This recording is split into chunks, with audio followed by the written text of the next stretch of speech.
నమస్తే. నేను మీ కుప్ప పద్మిని. ఇన్నాళ్ళు మీ సపోర్ట్‌ని నాకందిస్తూ, మీ ప్రేమని నాకందిస్తున్న ప్రతి ఒక్కరికి కృతజ్ఞతలు. ఇప్పుడు చూడబోతున్న ఈ వీడియో కూడా ఖచ్చితంగా మీకు ఉపయోగపడుతుంది. లైక్, షేర్ అండ్ సబ్స్క్రైబ్ చేసి మీ ఇష్టాన్ని, అలాగే మీ సపోర్ట్‌ని నాకందించండి. అలాగే ఈ వీడియో పట్ల మీ అభిప్రాయాన్ని కామెంట్ సెక్షన్‌లో కామెంట్ చేసి నాకు తెలియజేయండి. నమస్తే. జీవితంలో రకరకాల సమస్యలతో బాధపడుతున్నారా? ముఖ్యంగా ఆర్థిక సమస్యలతో సతమతమవుతున్నారా? ఎన్నో పరిహారాలు చేసి అలసిపోయారా?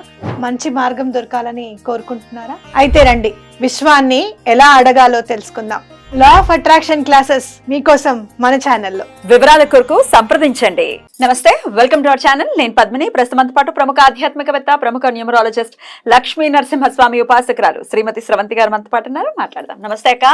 నమస్తే పద్మిని. అక్క, భాద్రపద శుక్లపక్ష ఏకాదశి వస్తోంది. ప్రతి ఏకాదశికి ఒక ఉద్యమం లాగానే చేస్తున్నాం అనుకోవచ్చేమో. అది స్వామి కృప. ఒక మంచి ఉద్యమం ఇది. ఎందుకంటే ఎటువంటి పరిస్థితుల్లో ప్రతి ఒక్కరూ తెలుసుకోవాలి ఎంత పరమ పవిత్రమైనటువంటి తిథో ఈ ఏకాదశి అనేది తెలుసుకోవాలి.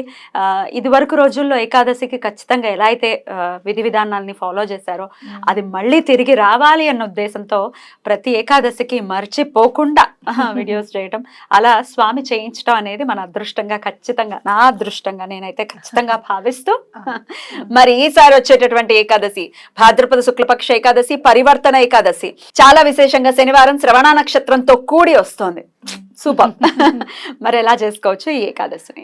స్వామి వారి సంకల్పంగా భావించవచ్చు పద్మిని. మనం ప్రతి ఏకాదశికి మనం చెప్పుకోవడం అనేది. అలాగే పూర్వం ఎలా ఉండేది అని అంటే, ఇంట్లో ఒక్కళ్ళైనా ఇంటి పెద్ద ఖచ్చితంగా ఏకాదశి వ్రతాన్ని ఆచరించేవారు, ఫాలో చేసేవారు. అయితే కొంచెం ఒక 60 ఏళ్ళు సీనియర్ సిటిజన్స్ అయిన తర్వాత ఇంకా ఓపిక లేదు అనుకున్నప్పుడు ఇంటి పెద్ద కొడుకు తీసుకునేవట చేయడం అనేది. ఇంట్లో ఒక్కళ్ళు చేస్తే చాలు, ఆ వంశం అంతా కూడా ఉద్ధరింపబడుతుంది అని ఖచ్చితంగా మనం చెప్పుకోవచ్చు. కాబట్టి ఎవరికైతే ఇప్పుడు చూడు, చిన్న పిల్లలు, కాలేజ్కి వెళ్ళే పిల్లలు అయితే ఖచ్చితంగా చేయగలుగుతారు. అవును, ఉపవాసం ఉండగలుగుతారు, ఎనర్జీ బాగా ఉంటుంది. కాబట్టి నువ్వు చిన్న పిల్లాడివి, ఇప్పటి నుంచే ఎందుకు, ముందు చదువుకో, జాబ్ రానివ్వు, ఇలాంటివన్నీ ఎప్పుడు కూడా పిల్లలకి రెస్ట్రిక్షన్స్ పెట్టకుండా. సో ఇట్లా నేర్పటం అంటే, ఇట్లా నేర్పటం అంటే వాళ్ళకి ఇంకొక ఆప్షన్, ఆల్టర్నేటివ్ ని చెప్పటమే కదా. అంతేగా, this is the only thing నువ్వు చెయ్యాలి అని చెప్తే చిన్నప్పుడు కదా లైఫ్ లాంగ్ పాటిస్తారు. అవును, అదొకటి. భగవంతుడికి దండం ఎలా పెట్టుకోవాలి, మన మొర ఎలా వినిపించాలి భగవంతుడికి అని కూడా చిన్నప్పటి నుంచి అలవాటు అవుతుంది.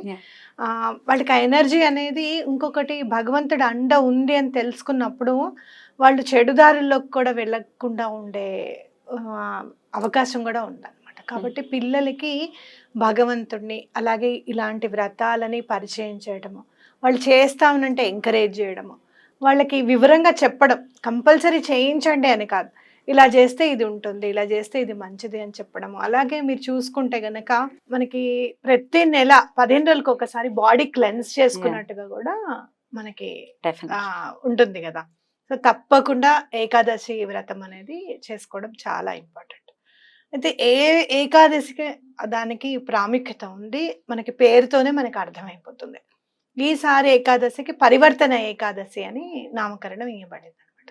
అంటే పరివర్తన అంటే స్వామి ఎడం వైపు పడుకుని ఉంటారు, ఇటు కుడివైపుకి మారుతారు కాబట్టి తిరుగుతారు, అది అనుకోవచ్చు.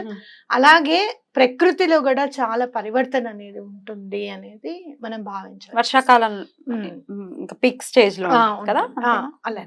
అయితే ఇక్కడ మనం చూడాల్సింది ఏంటి అని అంటే, ప్రకృతి పరంగా మనం ఏ దోషాలు అయితే చేశాము అవన్నీ కూడా క్షమించి ప్రకృతి మామూలుగా ఉండాలి అని కూడా మనం దండం పెట్టుకునే సమయం ఆసన్నమైంది అని నాకు అనిపిస్తుంది. ఇప్పుడు చూసే ఫ్లడ్స్ చూస్తే, మనకి వర్షపాత నమోదు అయిడం చూస్తే, మా చిన్నప్పుడు 4 సెంటీమీటర్స్ వర్షం అంటే చాలా ఎక్కువ అన్నమాట, చాలా పెద్ద వర్షం పడింది అని చెప్పి. అలాంటిది 40 సెంటీమీటర్స్ వర్షం అని అంటే, దాన్ని పైగా మనం చేసే కొన్ని తప్పిదాలు అంటే గండిపూడో లేదని చెప్పో, లేకపోతే సరైన పరిపాలన లేకపోవడమో, ఇవన్నీ కూడా ఒకటేసారి వచ్చి మీద పడతాయి. నేను ఎప్పుడు చెప్తాను, చెడెప్పుడు నెమ్మదిగా వెనక నుంచి జరుగుతూ ఉంటుంది, పేర్కొంటూ ఉంటుంది, మనకి అది అర్థం కాదు. మంచి మాత్రం మన ముందు జరుగుతుంది కాబట్టి చాలా లేట్ అవుతుంది అని మనకు అనిపిస్తుంది. కాబట్టి ఈ పరివర్తన ఏకాదశి నాడు ప్రకృతికి కూడా మనం చక్కగా ఏదైనా మేము దోషాలు చేస్తే మమ్మల్ని క్షమించమని, అలాంటి దోషాలన్నీ కూడా నివృత్తి చేయడానికి పరివర్తన ఏకాదశి చాలా బాగా పనికొస్తుంది.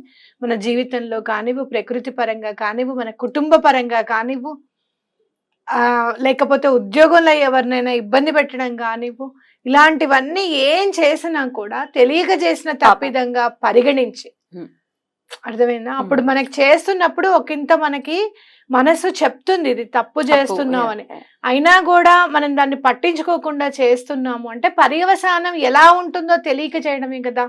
కాబట్టి అలా తెలియక చేసిన తప్పుగా పరిగణించి మమ్మల్ని క్షమించమని అడిగి, ఇక నుంచి అలాంటి తప్పులు కూడా చేయకుండా ఉండేటట్టుగా దీవించమని చెప్పి మనం పరమాత్మని కోరుకోవడం అనేది చాలా ఇంపార్టెంట్. రైట్ అక్క. ఇక ఉపవాస దీక్షలు తెలిసిందే, ఉపవాసం ఉండాలి. మరి మర్నాడు ఎప్పుడు తినాలక్క? మర్నాడు 8:31 మనం ద్వాదశి నాడు పారణ చేసుకోవచ్చు. మర్నాడు అప్పుడు తినేయాలి, అప్పట్లోపు తినేయాలి.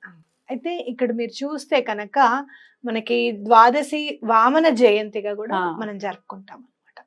అంటే వామన జయంతి చూసినప్పుడు నాకు అనిపిస్తుంది పరమాత్మగా భగవంతుడు గెలిచాడా లేకపోతే బలి చక్రవర్తి గెలిచాడా అనేది చూస్తే భక్తుడిని కాపాడి భక్తుడిని గెలిపించినటువంటి స్వరూపం స్వామిది. అంతే కదా, వస్తూనే ఉంటాడు ఆయన ఓణంకి బయటకు వస్తారు. అవును. అయితే చాలా మంది నాకు చెప్పడం ఏంటి అని అంటే, మామూలుగా మాట్లాడుకుంటూ ఉంటాం కదా, పాతాళము అంటే అమెరికా సైడ్ అట. కాబట్టి అక్కడ వెళ్ళిపోయాడు స్వామి అటు ఫారిన్ కంట్రీస్ లో. అతల వితల సుతల తలాతల రసాతల పాతాళం అంటే కింద అనుకున్నాం, ఫారెన్ లో ఉన్నాడు. కొంతమంది అనలైజేషన్ ప్రకారం అటువైపు అని అంటారు. కాబట్టి అలా మనం చూసుకుంటే గనక ఆయన ఉన్న చోట చాలా ధనము సమృద్ధిగా ఉంటుందని కూడా వరం ఉంది కదా ఆయనక. కాబట్టి అటంతా కూడా ధనమున్న దేశాలే కదా అవన్నీ కూడా. కాబట్టి స్వామిని మనం ఇక్కడ చూసుకుంటే, వామనావతారాన్ని చూసుకుంటే గనక భక్తుణ్ణి ఎటువంటి పరిస్థితుల్లోనూ గెలిపిస్తాడు, అధర్మం పెచ్చుమీరకుండా కూడా స్వామి చూస్తారు అనేది ఖచ్చితంగా మనం చెప్పుకోవచ్చు. అలాగే అలాంటి తప్పిదాలు ఏమన్నా చేస్తే గనక మమ్మల్ని కూడా అలానే రక్షించు స్వామి అని చెప్పి ఆ విష్ణుమూర్తికి దండం పెట్టుకోవడం కూడా మనం చేయాల్సిన పని అన్నమాట. బ్యూటిఫుల్. అసలు వామన జయంతి ఆ ఉపాఖ్యానం ఏదైతే ఉందో, వామన ఉపాఖ్యానం అసలు ఎంత అద్భుతంగా ఉంటుందో, ఎన్ని పాత్రలో ఎంత వైశిష్ట్యమో అద్భుతం. అసలు విని తీరాల్సిందే. ఆ వామన జయంతి గురించి ప్రత్యేకంగా ఒక వీడియో చేసుకుందాం. అలాగే ఆ రోజున స్వామిని ఎలా కొలుస్తారు. అలాగే తప్పకుండా. అయితే ఏకాదశికి కూడా దీపారాధన విషయం అయితే ఏంటి, అలాగే మీరు స్విచ్ వర్డ్స్ రూపంలో కూడా ఆల్రెడీ చెప్తూ ఉన్నారు ఎలా చేసుకోవచ్చు, ఈ రెండు కూడా ఒకసారి. ఈసారి మనం 11 దీపాలు కాకుండా 108 వత్తులతో స్వామికి దీపం పెడదాం. ఎందుకు అని అంటే శ్రవణ నక్షత్రం. మీరు సంకల్పం చేసుకోండి, మీకు ఏదైనా కోరిక ఉంటే కనుక స్వామికి చెప్పి, అలాగే మీరు కోరిక ఎలా కోరుకోవాలో కూడా నేను చెప్తున్నాను.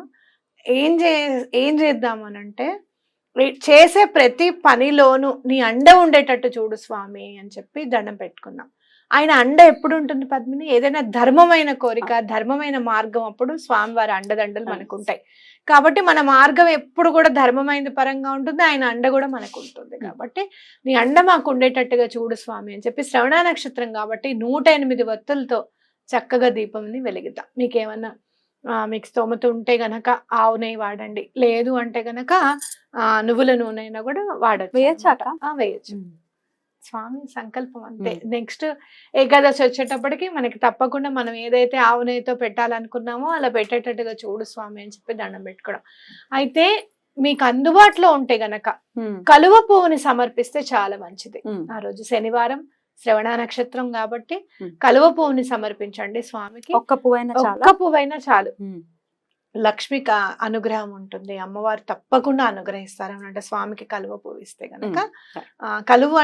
కలువన్నా దొరికితే ఓకే, లేదు అంటే తామర పువ్వు, కమలాన్ని కూడా మనం సమర్పించుకోవచ్చు అనమాట. స్విచ్ వర్డ్ తప్పకుండా చెప్తాను. అయితే మీరు ఈసారి మీరు చూడండి, దీన్ని వాడి చూడండి. అంటే ఎప్పుడు కూడా నేను సాధారణంగా వేదిక్ స్విచ్ వర్డ్స్ స్వామి పేరు ఉన్నవి చెప్తున్నా, కానీ ఈసారి ఇది మీరు చూడండి. చేసిన తప్పుని సరిదిద్దుకోవాలి అంటే డ్యూ డ్రాప్ పరివర్తన ఏకాదశి కాబట్టి ఇది చెప్తున్నాను. Hmm. ఈ డ్యూ డ్రాప్ అనేది ఏంటి అని అంటే చేసిన తప్పిదాన్ని సరిదిద్ది మనం అనుకున్న పనులు అయ్యేటట్టుగా ఈ స్విచ్ వర్డ్ హెల్ప్ చేస్తుంది అనమాట. Right. దీని నుంచి మనకు ఒక మంచి పెన్సిల్ ఎరేజర్ టెక్నిక్ కూడా ఉంది, Hmm. అది కూడా చెప్తాను నేను నెక్స్ట్ వీడియోలో. ఈ డ్యూ డ్రాప్ అలవాటు చేసుకోండి. ఈ డ్యూ డ్రాప్ ఒక్క 10 days మీరు వాడి చూడండి, తర్వాత ఈ పెన్సిల్ ఎరేజర్ టెక్నిక్ అనేది చూడండి, చేసి చూడండి, ఎలా సమస్యలు ఎలా తీరిపోతాయో చూస్తుండండి. Right, super. డ్యూ డ్రాప్ ఎన్నిసార్లు అనుకోవాలక్క? 28 times పీరియడ్స్ లో ఉన్నప్పుడైనా అనుకోవచ్చా? అంటే ఆ రోజు ఉంటే గనక అనుకోవద్దు. Hmm. మామూలుగా ఎప్పుడన్నా మీరు యాక్చువల్ గా నేను ఎప్పుడు కూడా స్విచ్ వర్డ్స్ కూడా మనం యూనివర్స్ కి సంబంధించినవి కాబట్టి Hmm. మన సబ్ కాన్షియస్ మైండ్ కి అందేవి కాబట్టి డేట్స్ ఉన్నప్పుడు పీరియడ్స్ ఉన్నప్పుడు అనుకోవద్దనే చెప్తాను నేను ఎప్పుడు Right. కూడా. సో 28 times పొద్దున్న, మధ్యాహ్నం, రాత్రి డ్యూ డ్రాప్ అనుకోండి. Hmm. బ్యూటిఫుల్ అక్క, చాలా అద్భుతమైనటువంటి రోజు, చాలా బ్యూటిఫుల్ గా ఎక్స్ప్లెయిన్ చేశారు. ఇంకేమైనా చెప్పాలనుకుంటున్నారక్క? అవును పద్మిని, డ్యూ డ్రాప్ అంటే ఏంటంటే మనకి రాత్రిపూట ట్రాన్స్పిరేషన్ ఉంటుంది. ఆ చెట్ల నుంచి ఒక సమ్ సార్ట్ ఆఫ్ వాటర్ పడుతూ ఫామ్ ఉంటుంది, అవుతుంది, ఫాగ్ నుంచి వాటర్. ఫామ్ అవుతుంది. అదేంటంటే క్లెన్సింగ్ అన్నమాట. చెట్టు తనని తాను క్లెన్స్ చేసుకుంటుంది. ఫాగ్ నుంచి వచ్చేది కాదా? ఫాగ్ నుంచి వచ్చేది Oh. ట్రాన్స్పిరేషన్ అంటారు మనం. చెట్టులో నుంచి వచ్చేదా? మార్నింగ్ ఏమో రెస్పిరేషన్ ఉంటుంది చెట్లకి, నైట్ ట్రాన్స్పిరేషన్ ఉంటుంది అనమాట. అంటే రాత్రి పూట కార్బన్ డైఆక్సైడ్ ని వదిలే వదిలేసి. కార్యక్రమం ఉంటుంది కదా, అది ఎక్కడ మీరు చింత చెట్టు దగ్గర ఎక్కువగా ఉంటుంది. అందుకనే పడుకుంటే నైట్ పూట సఫోకేషన్ అనిపిస్తుంది. అంతేగాని అందుకనే దెయ్యాలు కాదు, దెయ్యాలు పైన ఉన్నాయి. బ్యూటిఫుల్. అలాగే ఈ స్విచ్ వర్డ్ తో మనం కర్మాస్ ఎట్లా క్లెన్స్ చేసుకోవాలి అనేది నెక్స్ట్ పేపర్ ఎరేజర్ ఎపిసోడ్ తో చెప్తాను. తప్పకుండా. చాలా బ్యూటిఫుల్ గా ఎక్స్ప్లెయిన్ చేశారక్క. కృతజ్ఞతలు. నమస్తే. నమస్తే.